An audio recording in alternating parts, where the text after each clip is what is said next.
Adiala jail में दौरान इद्दत निकाह केस की समाअत दौरान समाअत बानी पीटीआई बुशरा बीबी और खावर मानिका के दरमियान तल्ख जुमलों का तबादला। बुशरा बीबी के वकील उस्मान गिल की गवाह को मुक्का मारने की कोशिश। अगर आप गवाह को मुक्का मारने की कोशिश करेंगे तो जरा कैसे चलेगी। हम मोहब्बत से चल रहे हैं, सख्ती पर मजबूर ना करें। जज का वकील उस्मान गिल से मुकालिमा। जरा जल्द मुकम्मल करने की हिदायत। अदालत नहीं कह सकती कि जरा 15 मिनट में मुकम्मल करें। वकील, अगर आपने गैर मुतल्लिका सवालात का सिलसिला जारी रखा तो जरा का हक खत्म कर दूंगा। जज की वार्निंग। बुशरा बीबी को निकाह के दिन देखा। मैं और अहलिया कुरान पाक पर हल्फ लेने को तैयार हैं। खावर मानिका भी हल्फ ले। बानी पीटीआई का जज कुदरतुल्लाह से मुकालिमा। तुम झूठ बोल रहे हो, खुदा से डरो, मेरा घर बर्बाद किया तुमने। खावर मानिका का बानी पीटीआई को जवाब। एंटी करप्शन की हिरासत में खावर मानिका का सॉफ्टवेयर अपडेट हुआ।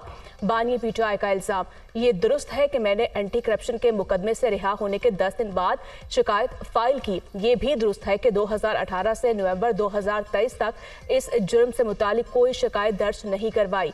खावर मानिका का अदालत में बयान। समाअत आज फिर होगी।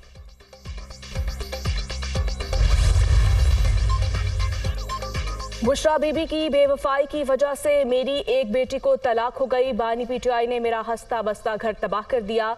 मेरा एक बेटा जहनी दबाव का शिकार होकर बहाली मरकज में दाखिल है। मैं बेबस था, अब बच्चों की वजह से आवाज उठाई है। पीटीआई के दौरे हुकूमत में कोई फायदा हासिल नहीं किया। इद्दत में निकाह केस के शिकायत कुनिंदा खावर मानिका की जेल में सहाफियों से गुफ्तगू।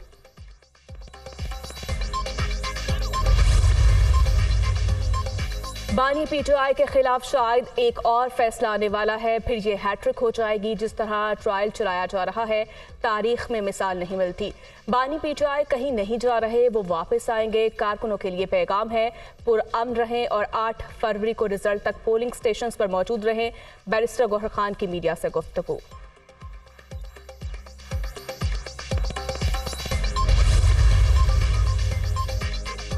आम इंतखाबात 8 फरवरी को ही होंगे, किसी को शको शुबा नहीं होना चाहिए। सिक्योरिटी चैलेंज मौजूद मगर इलेक्शन कमीशन पूरी तरह तैयार है। इंतखाबात में रखना डालने वाले अनासर के साथ सख्ती से निपटा जाएगा। सियासी जमातों, उम्मीदवारों और वोटर्स को महफूज और साजगार माहौल फराहम करेंगे। चीफ इलेक्शन कमिश्नर का इजलास से खिताब। इजलास में खैबर पख्तूनख्वा और बलूचिस्तान में अमन अमान की बिगड़ती सूरत हाल पर तशवीश का इजहार। सिक्योरिटी हुकाम की इलेक्शन के हवाले से दरपेश खतरात पर ब्रीफिंग। हमें यकीन दिलाया गया है कि इलेक्शन के दिन इंटरनेट बंद नहीं होगा। चीफ इलेक्शन कमिश्नर की गैर रस्मी गुफ्तगू। वफाकी और सूबाई हुकूमतें इंतखाबात के पुरअमन इनेकाद के लिए तैयार हैं। इलेक्शन कमीशन को भरपूर ताउन और वसाइल फराहम किए जाएंगे। किसी सतह पर किसी किस्म की कोई कोताही या गफलत नहीं बरती जाएगी। निगरान वफाकी वजीर दाखिला गौहर एजाज की यकीन दहानी।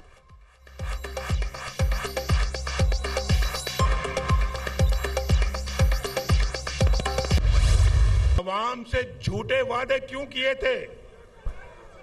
इनको धोखा क्यों दिया था? इनको धोखा देते हुए आपको शर्म नहीं आई?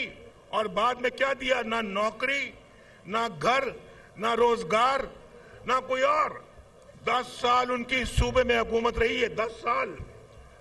अगर 10 साल अगर मुझे मिलते, आज ये सूबा पाकिस्तान का सबसे खूबसूरत सूबा बना होता। नया पाकिस्तान तलाश करते करते तब्दीली की तलाश में आपने पुराना पाकिस्तान भी तबाह बर्बाद कर दिया।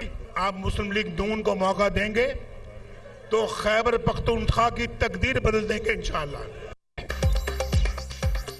जो कहता था तब्दीली लाऊंगा, नया पाकिस्तान बनाऊंगा, किधर है वो तब्दीली? आपने तब्दीली की तलाश में पुराना पाकिस्तान भी तबाह कर दिया। ये फ्रेब की सियासत थी, आप उसके जाल में आ गए। मैं याद करवाने आया हूँ, आइंदा जाल और धोखे में ना आना। पहले आपको चक्कर दिया गया, अब मुझे चक्कर ना देना। बानी पीटीआई को पिछली बातों का हिसाब देना होगा। अवाम हमें मौका देंगे तो हम खैबर पख्तूनख्वा की तकदीर बदल देंगे। मैं 40 साल से सुन रहा था लवारी टनल बन रही है मगर नहीं बनी। हम आए तो 30 अरब रुपए खर्च करके लवारी टनल को तामीर किया। अब सारा साल ट्रैफिक चलती है, बताओ उन्होंने यहाँ क्या बनाया? कायद मुस्लिम लीग नून नवाज शरीफ का सवात में जलसे से खिताब।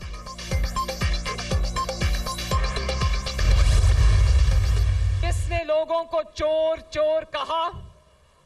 आज वो पाकिस्तान का सबसे बड़ा चोर साबित हो गया। नवाज शरीफ की बेटी हूं, किसी की गिरफ्तारी पे खुशी नहीं मनाती। मुझे भी ऑफर हुई थी कि आप अडयाला की बजाय सहाला रेस्ट हाउस शिफ्ट हो जाएं। कागज पे लिख कर दे दे कि मुझे बी क्लास दी जाए तो हम आपको बी क्लास की सहूलतें दे देंगे। मैंने कहा नहीं, मुझे बी क्लास की सहूलतें नहीं चाहिए, मैं आम कैदियों की तरह यहां पर रहूंगी। एक खातून जिसने चोरी की है वो आज बनी गाला के महल में कैद क्यों है? वो भी सलाखों के पीछे क्यों नहीं है? चोरी करने वाली खातून बनी गाला में क्यों है, सलाखों के पीछे क्यों नहीं? मुझे भी ऑफर हुई थी कि जेल की बजाय अडयाला रेस्ट हाउस शिफ्ट हो जाएं, लेकिन मैंने कहा आम कैदियों की तरह जेल में रहूंगी। नवाज शरीफ को उम्र कैद देने वाले और नाअहल करने वाले आज देख तो रहे होंगे कि वो कैसे अवाम के दरमियान है। जिसने सबको चोर चोर कहा आज पाकिस्तान का सबसे बड़ा चोर साबित हो गया। वो मौकल और जिनों के बलबोते पर हुकूमत कर रहे थे, अब मौकल भी गायब हो गए। क्या जलाओ घेराव ही खैबर पख्तूनख्वा के नौजवानों का मुकद्दर है? लोग कहते थे नवाज शरीफ की सियासत खत्म हो गई, मगर मुखालिफिन खुद आज कूड़ेदान में पड़े हैं। नवाज शरीफ अवाम का दुख देखते हैं तो अपना दुख भूल जाते हैं।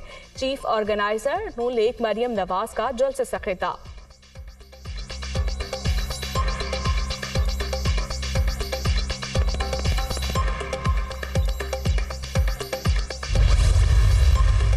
मेरी पार्टी को दहशतगर्दी के और दहशतगर्दों के निशाने पे हैं। वो समझते हैं ये तो बच्चा है, ये तो खौफज़दा हो जाएगा, ये पीछे हट जाएगा।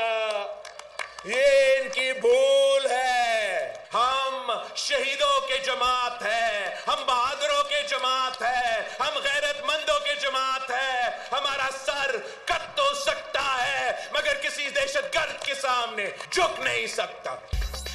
वो समझते हैं बिलावल बच्चा है, खौफज़दा हो जाएगा। ये इनकी भूल है। हमारा सर कट तो सकता है लेकिन किसी दहशतगर्द के सामने झुक नहीं सकता। मुखालिफिन की हरकतों की वजह से सब कुछ महंगा हो चुका। सिर्फ आवाम का खून सस्ता है। दहशतगर्दों के उठने वाले सर खुद काटूंगा। रायवंड के वजीर आजम ने सीपैक का रुख मोड़ दिया। बलूचिस्तान के मसाइल का किसी को एहसास नहीं। कुछ कुव्वतें नहीं चाहती बलूचिस्तान में पीपल्स पार्टी की हुकूमत आए। वजीर आजम और वजीर आला बलूचिस्तान जयाला बनता है तो उनकी साजिशें नाकाम हो जाएंगी। वो जानते हैं मेरी रगों में बलोच खून दौड़ रहा है। शहीद बेनजीर का बेटा हूँ। बलूचिस्तान के शोहदा के लवाहिकीन का दुख समझता हूँ। Chairman People's Party Bilawal Bhutto का खुसरान में जलसे से खिताब।